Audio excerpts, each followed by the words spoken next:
The story comes to us from sports.yahoo.com. Yahoo! Demonstrators are calling for justice after Jason Walker was shot and killed. Walker's family shared these photos you see right here. They describe him as a happy-go-lucky man with a big heart who leaves behind a young son. WRAL's Keenan Willard was at the march earlier today and spoke to family members tonight. Over the past 7 hours, we saw this outpouring of emotion here in downtown Fayetteville. First from the protesters, anger, outrage, and wanting accountability for the death of Jason Walker and marching through the streets downtown to get it.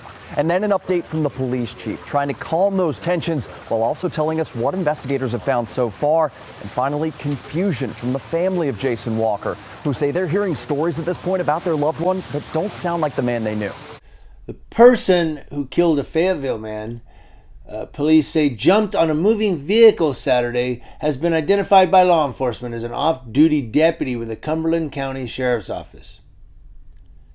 Jason Walker, who's 37, was shot and killed outside his Bingham Drive home about 2:15 p.m. According to a statement from the Fayetteville Police Department, Walker ran into traffic and jumped on a moving vehicle when he was shot by the driver, an off-duty deputy who then called 911. Police declined to release the deputy's name, citing North Carolina public records law. But however, the statute specifically states that the identity of a complaining witness, in this case the off-duty deputy, is public record. But the law does allow a public law enforcement agency to temporarily withhold the name of a complainant under certain circumstances, to include if the release compromises a continuing or future criminal investigation or criminal intelligence operation.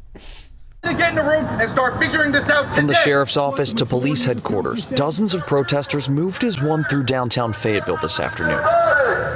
United in their question, who's being held responsible for Jason Walker's death? Fayetteville police said the shooting happened after Walker ran into traffic and jumped onto the deputy's truck. But Ricks and others who claim to have witnessed the shooting are emphatic. They say the deputy hit Walker with his truck, leading to the confrontation that ultimately took his life. Police have said investigators with North Carolina State Bureau of Investigation have assumed the investigation surrounding the shooting that occurred. Now, a video posted to social media about 4 hours after the shooting appears to show the scene immediately after the shooting. In that video, a man standing by a red pickup truck was talking on a phone as two women and another man are attempting to render aid to the person lying on the ground. Not the guy who shot him, just the other people.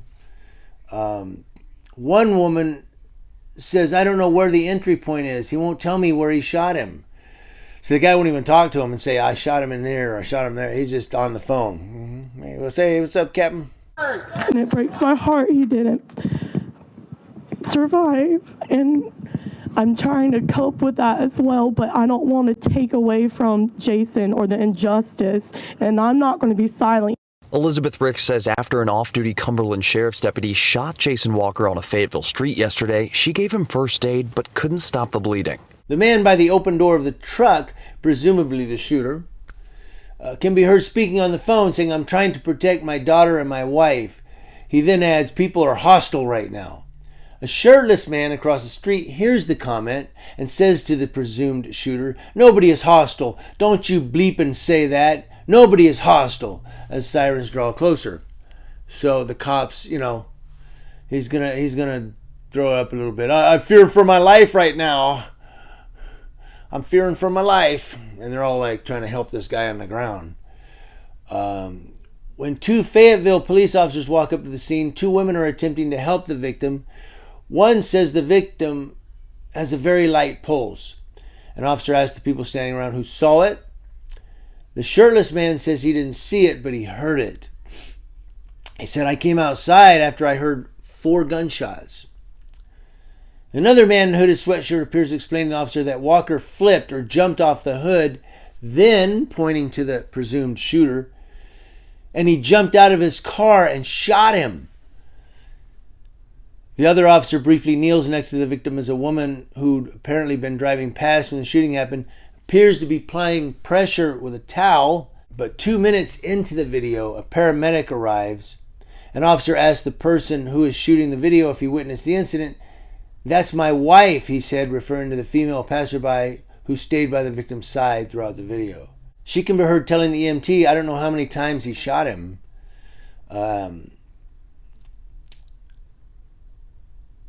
He responds, "Ma'am, I'm going to protect my wife and my child," taking a step toward her before the officer throws up his hands to defuse the situation and says, "We're not doing that right now."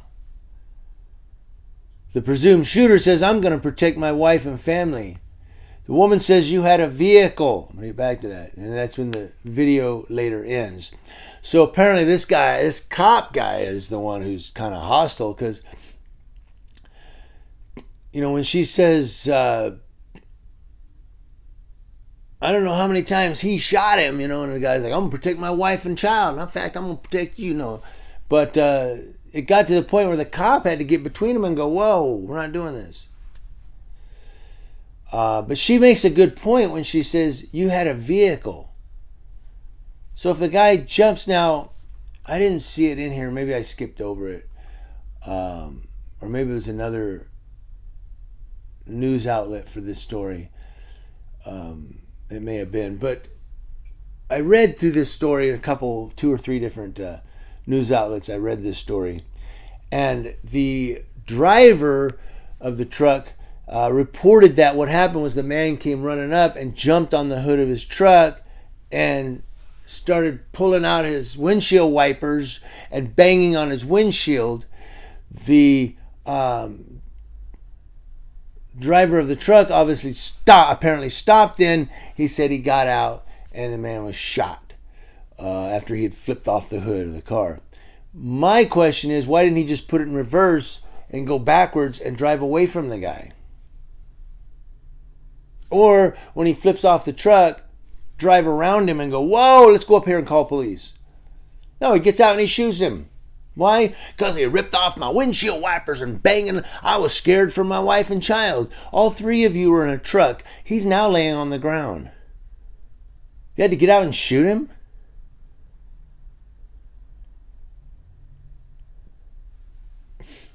So he shot an unarmed man because he jumped on the hood of his truck and destroyed his windshield wipers.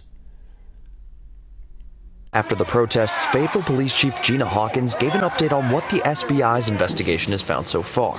That computer did not record any impact with any person or thing. We currently have no witnesses who claim that anyone was hit by this truck. Hawkins says investigators have only found one witness who actually saw the entire incident, who claims the deputy did not hit Walker with his truck or fire at him through the windshield. She also says the SBI has found new evidence of what happened in the moments before Walker's death. Investigators noted that a windshield wiper was torn off and the metal portion was used to break the windshield of the truck in several places. We spoke with one of Walker's cousins, who says the chief's comments don't sound like the man he grew up with. We're hearing this, one side of the story that sounds like a person that Jason is not, And then on the other side, we're hearing a story that makes complete sense. He tells us the family's shocked, still grieving, and still just as eager for answers about what really happened yesterday. We have to take it one day at a time, and hopefully, the system does what's right, and gets to the bottom of this. And we really just want justice for Jason. I was scared for my wife and child. That's that ace in the hole. I fear for my life. That's that. Remember, I think I said soccer red card? Fear.